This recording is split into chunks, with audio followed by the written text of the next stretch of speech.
Welcome back. Take your time squeezing back into our mortal coil. Welcome back to beloved Zoom friends. Welcome back to precious brand new YouTubers. Great to have you.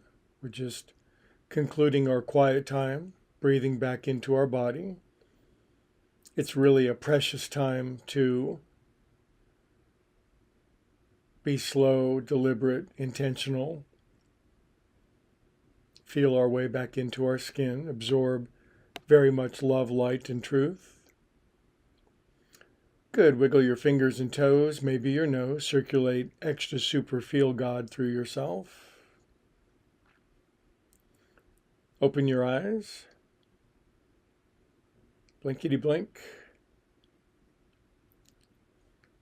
Hello, friends. Looney Cat joined us.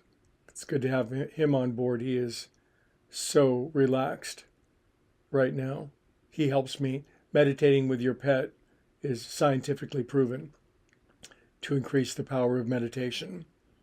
So if you're brand new, at the end of meditation, we do just a little 3, 4, 5, 10-minute Dharma talk. Usually it averages 5 minutes.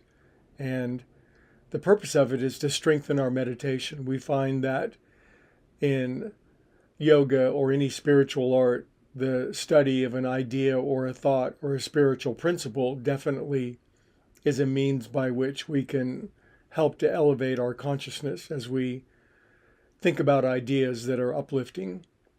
There's a name for it in yoga. It's called svadhyaya. It means study of self. And this week we've been talking about the notion, the idea of always being growing, always continuing our advancement, our education, our illumination, because we know, if we're honest with ourselves, the more we know, the more we realize we don't know. We begin to realize with every new bit of information, idea, capacity that we get, we're always pushing out onto a larger and larger interface of what we don't know yet. And if you talk to anybody who's really expert at something, a musician, an artist, a businessman, anybody, they're always saying that the more they know, the more they're humbled by what they don't know yet.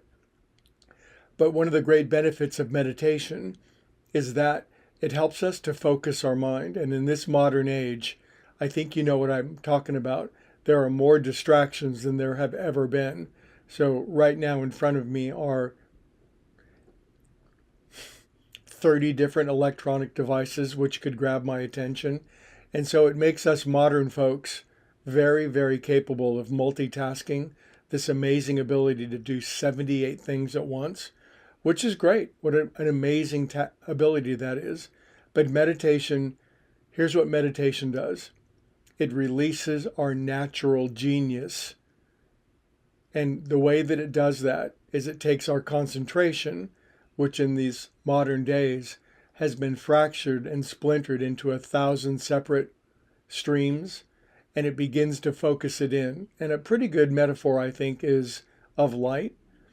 If you take light and take a beam of light and sort of shine it through a filter with a lot of holes in it, you can disperse light in a lot of different directions, and you can cast light on a lot of things. You can bring some light to a lot of things.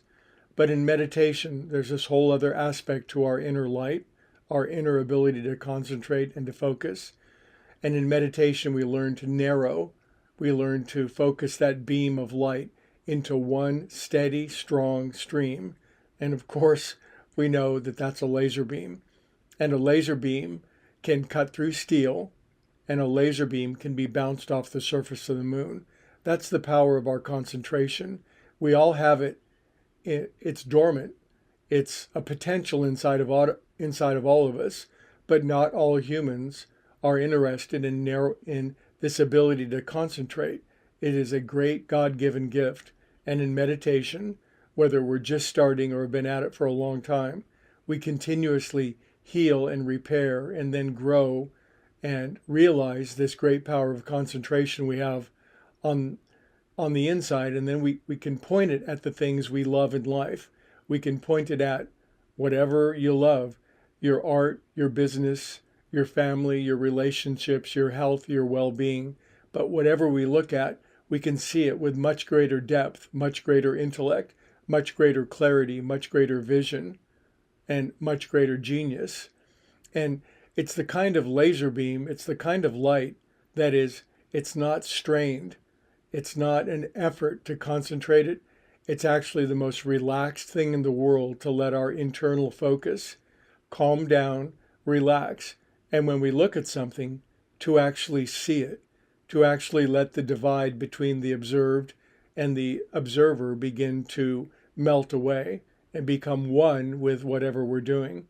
Now, that sounds sort of etheric and spiritual, but we all know the experience of it when we're in the flow of whatever we're doing, whether we're surfing off of Half Moon Bay, or we're playing our guitar, or we're bouncing our grandchildren on our lap, or we're just sitting, being, that this internal ability to slow things down and bring our concentration to one point brings about and reveals an inner joy that is ineffable, that's inestimably large and glorious, and it's waiting for all of us.